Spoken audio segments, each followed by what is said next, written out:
Hi guys, I thought I'd do this video with Onslaught of the Dragon Souls just a few days away, and a few cards that are worth looking out for in terms of how good they are. So to begin with, we've got probably one of the two main cards from the set, which is Blazing Flare Dragon, which is the grade 3 Kagero that you can chain ride, superior ride from the grade 2, and its effect is when it's got an auto and an active. Its auto is when an opponent's rear guard is sent to the drop zone, and this gains 3000 power during your main phase, and it's got a Soul Blast effect of sending Soul Blasting 5 to retire one of your opponent's rear guards. Now, to be fair, this is one of the best Kageros in the game, and even to set 4, some people still used just this and not bother with anything else. That ability to have 3000 power extra through all the effects of all the Kagero that cause damage is a pretty nice effect, and the fact that it can destroy one of your opponents as well is even better. And a lot of the stuff from this set in terms of Kagero sends itself to Soul to activate the effects to destroy cards. So that's one. That's the first one. Next we got Soul Saver Dragon, and yes, it is a girl, if anyone was wondering. It's another grade 3, 10,000, and when it attacks it gains plus 3000, and you can Soul Blast 5 to give 5000 power to 3 other Royal Paladins. But this has to be this is when it's summoned as the Vanguard. So if you summon this and you've got no rearguard Paladins, you're not going to Soul Blast the effect. But you can't. But because it's not active, you can't use it another turn. So the only way to use the effect is try and use the effect again. Really, is to ride another Soul Saver on top, which isn't really the best thing to do. But it is by far probably the best grade 3 at the moment. I know there's not much choice between them, but it's personal preference when you build your Paladin deck, whether you want this or Alfred to be your main Vanguard. And to be honest, I would rather have this as the main Vanguard, because if you put a man behind this, it becomes 21 and not 20 when compared to Alfred. So in that sense, it's a little better. Next we got Steel Dragon Blockade, another grade 3, which is a trend anyway, but when this is Vanguard, your opponent can't intercept. To be fair, this card is good, but it's more of a like game card when you know your opponent can't really guard for much. Just forces them not to be able to use the interceptors from the set, the superior interceptors from the set, which gain plus 5000. So it's a nice little finishing card in essence. Next we got Lion Heat, which finally now the grapplers have got a better grade 3 instead of having to use Mr. Invincible. He's got 2 effects which are pretty much identical. Just that when he's Vanguard, you can counterblast 2 to restand a Nova Grappler rear guard of any grade. And his rear guard in his other counterblast is when he's rear guard, you can restand any grade 1 or lower Nova Grappler. He is good, and I'm not 100% sure on whether you should make him the main Vanguard or have Azura Kaiser as it. He's probably a better rear guard supporter, because if you drive check with Azura, you can stand something, and if he attacks hit, you can restand the one behind it, which is a nice little combo to go if you can get it to work. So, I mean, there's not much to say to it. You either You either have it as Vanguard or you have it as Rearguard, and its effect will still stand something. Next, we got Skydiver, which is a Spike Brother. Also to mention, in this set, you can fully build a Spike Brother and Grand Blue deck now. And some sort of Tochikaze deck if you're really interested, but not a fully built one. Well, his effect is when you haven't got another Spike Brother, Vanguard or Rearguard, this unit loses 2,000 power, because he's 11,000 anyway. And you can't even see that anyway. You send this unit when this attack unit hits, you can send it to Soul, and you can summon one Spike Brother from your hand.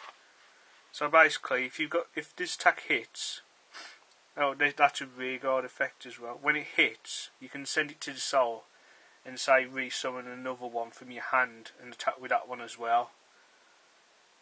To be fair, if you can get this going, it's pretty hard to stop, because you have to either stop it early or take the hits as much as possible if you can. But the am actually a pretty good deck. It's just unfortunate there's not enough support for it a bit later down the road.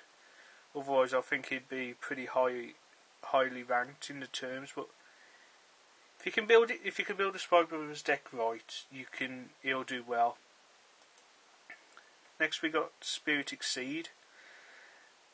This is the Grand Blue side, and he's 10,000 with an effect that when you can choose from your Rearguards, you choose one Samurai Spirit and Knight Spirit and send them to the Soul. If you have a grade 2 or higher Rearguard, you can summon this from the graveyard.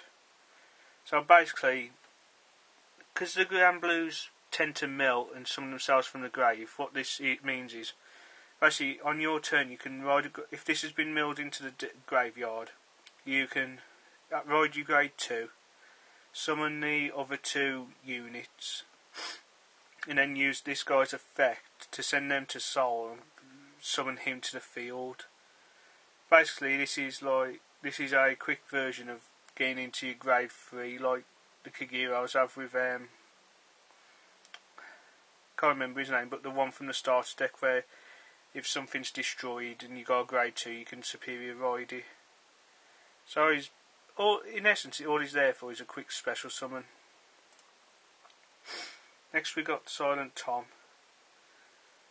In essence, he's one of the best grade 2s in the game by far for ages, because when he attacks, your opponent can't guard with a grade 0 against him. So basically, to guard against this guy, you have to drop grade 1 or 2s to even stop him.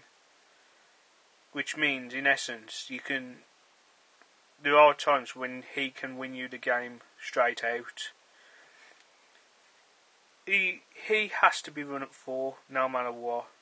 If someone tells you to run 3 or less, then wrong. He needs to be, for the time being at least, he needs to be run at 4, because he is just too good for the game. Next, we got Magical Girl Kira. This, despite the way it looks, is a Nova Grappler, where if the attack hits, you counterblast 2 to draw a card. This is pretty much the Nova Grappler's sort of mini draw engine in the deck, but it's not hard to continuously get off because of the abilities of the Nova Grapplers to reflick the damage over. You can keep attacking with it, and because he's got 9,000 power, it's not too weak. Whereas Tom has got only 8,000 and pretty much can only go up to 16. So, I mean, it's like I say, it's good for the time being, but it's what it is at the end of the day. Then we get to probably some of the stupid probably more powerful cards in the deck, despite being just rares. You got High Dog Breeder Arcane, which is when you can counterblast 2 when its call to the Vanguard or rear guard to search your deck for one high roll paladin high beast from your deck and call it to the rear guard. Now it doesn't matter what grade it is, so in essence if there's a grade 3 you can search it and summon it to the field with this card effect. But in reality you're only going to be summoning it for one card, and that's this guy. You counterblast 1 to send this unit to the soul to fetch one soul savior dragon from the deck. Now what this means is basically in your starting hand, as long as you've got this and a grade 1, you don't need to worry about, you don't have to worry about drawing a grade 3, because this will fetch it from the deck anyway, as long as you've got 3 counterblasts to use. It's a bit high, but if you know how to play your deck to run this, it's not hard, because what you'd normally do is run 2 of this, run 4 Pongle, just because if you can draw into the Pongle it's far easier to get Soul Saviour, because then you don't have to worry about counterblasting the 2 for Arcane and then counterblasting again for Pongle. So this, if you're running all Paladins and you're going to run Soul Saviour, this will have to be run at 4. And finally, for the cards that I think are worth looking at, you got Demonic Dragon Guru Kinala. I think that's how you pronounce it. It's a grade 1 Kagero, and you counterblast 1, so send it to Soul, and retire one of your opponent's grade 1 or lower grade 1 rear guards. And as you know, you tend to destroy. You tend to have to. So your opponent tends to have grade 1 rear guards anyway. So it's pretty nice. And plus, if you've already got Blazing Flare out, and you send this to Soul, Blazing Flare's got 3,000 for the effect. But then if you've got 5, if that's put 5 into, that could have put 5 into your Soul, then you can use his effect to counterblast again, to send 5 to Soul, removes 5 from Soul, sorry, and destroy a card on field to give him another 3. So there can be times where you can give this guy plus 9,000, and especially if you've got 2 of these out on the field, your opponent's going to struggle to guard against it, to be honest. But that's a look into some of the key cards I think that are coming in the next set. Obviously I want the Kagero and the Nova Grappler stuff, so definitely wanting him, one of him and whatever else I'm after. So let me guys know what you think about the set below, and give it a thumbs up if you like the set, and perhaps even click an ad if you really wanted to. Just helps me out help make the videos better by getting some better equipment like video capture. And if any of you know any good free video capture software, just tell me in the comments below, and I'll take a look at it. Until next video, I'll see you guys again. Bye.